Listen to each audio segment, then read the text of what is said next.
Hello there, this is a short video about this Bowlback Mandolin I've just finished restoring. And,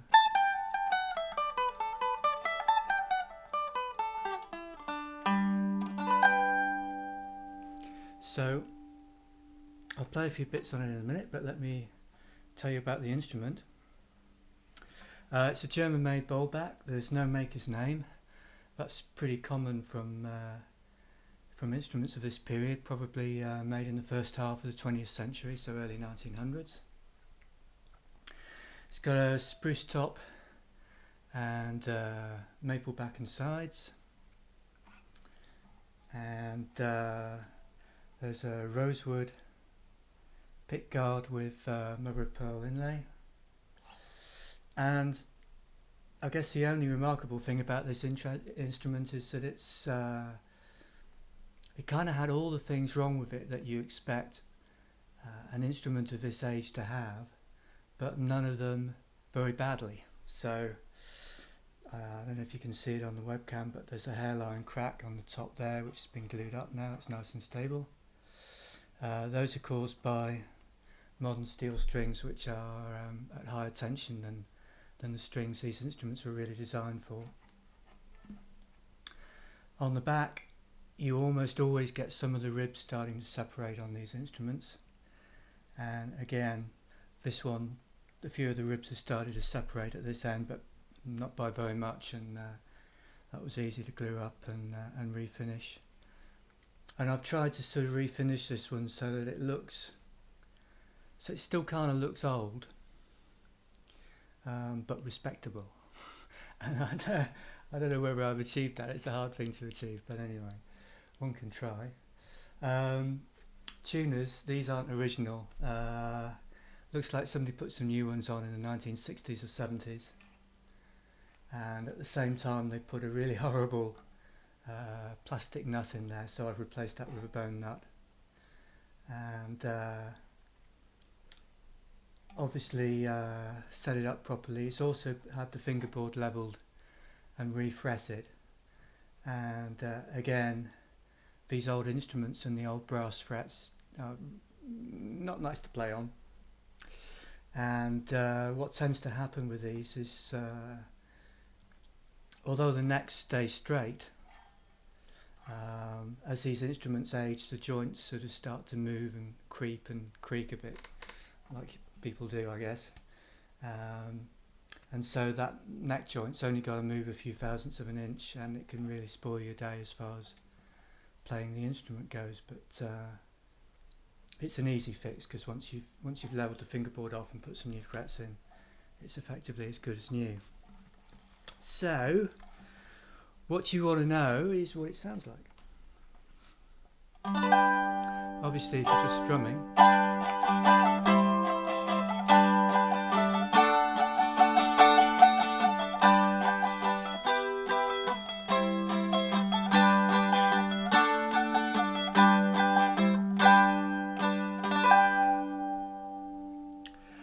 I guess I'd describe the sound as bright. I mean, they are new D'Addario strings on here, so they are pretty bright anyway. But right, what else can we do with this? If we cross pick over chords,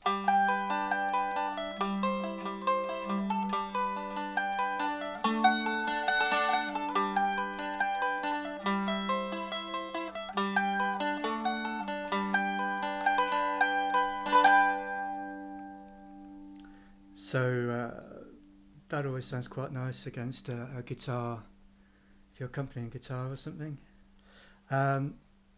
These instruments really aren't designed for chopping in the way that you play chop chords on bluegrass mandolins, but you can sort of kind of do it.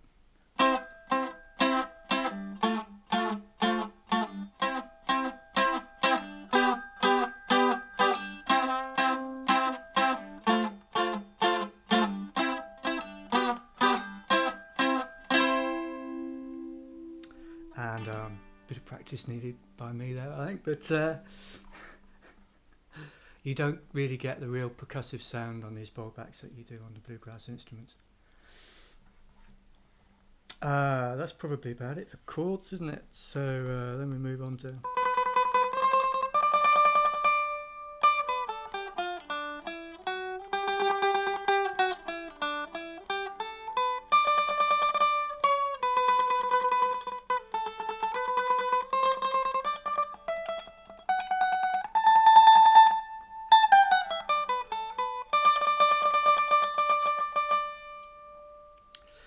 So, as you'd expect, tremolo works quite nicely on here.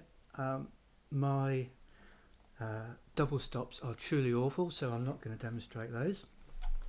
You'll be thankful to know. And I'll see if I can finish off by playing a couple of bits of tunes, but how would I describe the tone of this? It's bright, it's clear, and especially on the treble end, and even when you get up,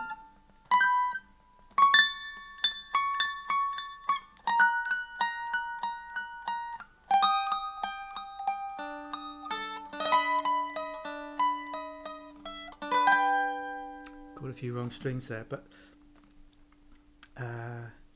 it's very playable even right up to fret 17 there, which is always good to know. If I had a criticism of this one, it's that the bottom end isn't as kind of bassy and woody as you would get on the archtop instruments. Partly because of the strings, actually.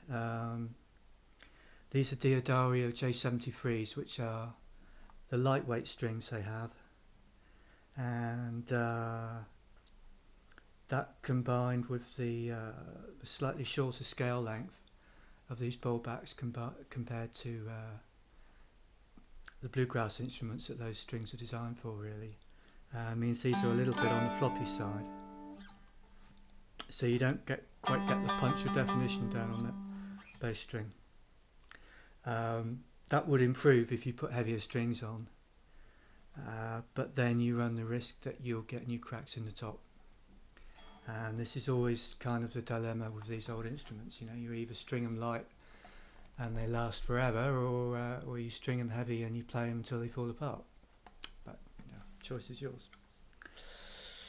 So.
So, there we go. One bowlback mandolin.